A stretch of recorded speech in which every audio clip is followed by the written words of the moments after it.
How to analyze the income statement the right way. It's very common to analyze the income statement by looking at the variances. For example, you can look at the favorable variance of 1.6 million in net sales versus prior year. This may lead you to believe that there is business growth, and you will go down the route of explaining this income statement in a positive light, saying that the business grew in 2022 versus 2021, and that led to the favorable earnings before interest, tax, depreciation, and expenses.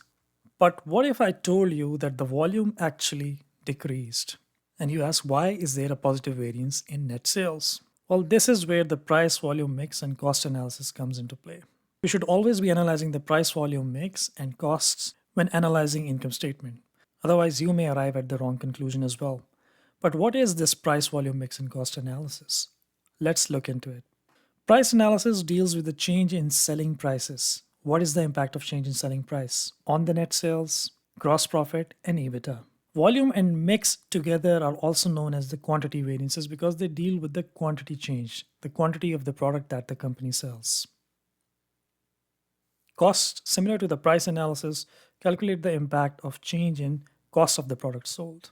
Individually, volume variance calculates the impact of the overall change in volume or overall change in quantity, while mix calculates the impact of change in product or customer mix. Even if you have overall the same quantities, if the product mix or customer mix has changed, this may result in a variance in sales and profit. In the example of the income statement we just looked at, we saw a change in sales of 1.6 million. That was a positive variance or an increase. But volume was negative, actually almost $200,000. What mainly resulted in the increase in sales were price and mix. Now with this view, you will look at the income statement differently. Now you know that for the year 2022, volume has actually not increased, so your business growth assumption is wrong.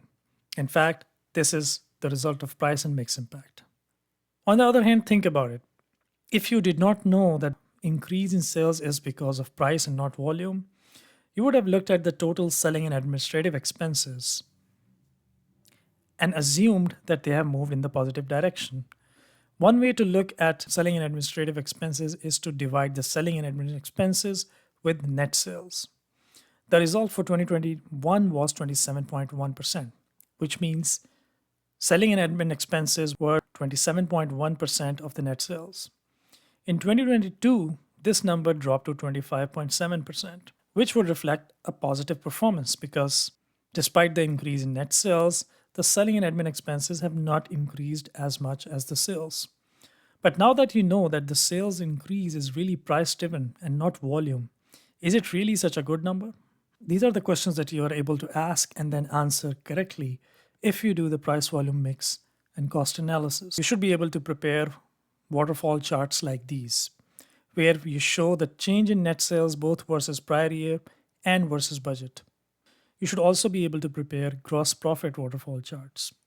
Here, not only do we show the change in gross profit in terms of price, volume, mix, and costs, but we also show the gross profit margin changes, the change from 50.6% to 49.6%. What is driving that change? You can see clearly here, the increase in costs is the biggest driver here, offsetting the favorable price and mix impact. And similarly, you should be able to prepare waterfall charts for EBITDA, earnings before interest, tax, depreciation, and amortization, both for prior year and versus budget. These gross profit margin or EBITDA margin walks are extremely helpful in understanding the percentage changes and are often questions that are raised in business meetings. In order to help you create these calculations and waterfall charts, I have created this course. In this course, you will learn how to perform variance calculations, implementing the price, volume, mix, and cost analysis that we just discussed. I have included the Excel file that has all the calculations, and the calculation is automated. So once you set it up for your company's income statement, the calculations should work every time by a simple refresh. I also discuss the confusing mix variance and show you two methods of calculating mix variance and which one makes more sense and how you explain the mix variance. In addition, there are recommended charts and visualizations that you can use to make your presentations thorough and memorable. So if you'd like to learn more, click on the link in description and get access to the course and the supporting Excel files right now. If you are involved in income statement analysis and would like to work one-on-one with me, connect with me through the links provided in the description, and maybe we can work together.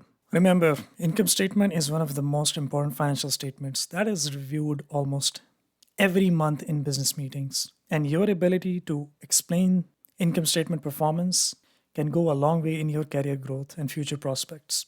If you haven't subscribed to my channel yet, make sure you subscribe. Go through a bunch of other videos that I have for you.